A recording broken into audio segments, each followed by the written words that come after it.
Cześć kochani, robaczki, właśnie skończyłam prackę i co tutaj mamy, tu mamy notateczki, bo dzisiaj będzie drugi z cyklu live'ik o emocjach.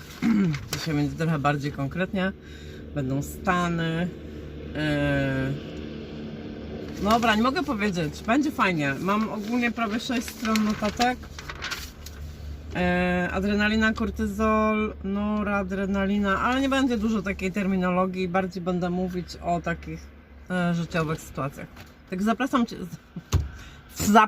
Cię serdecznie dzisiaj wieczorem na YouTubeku live'ik o emocjach, część druga.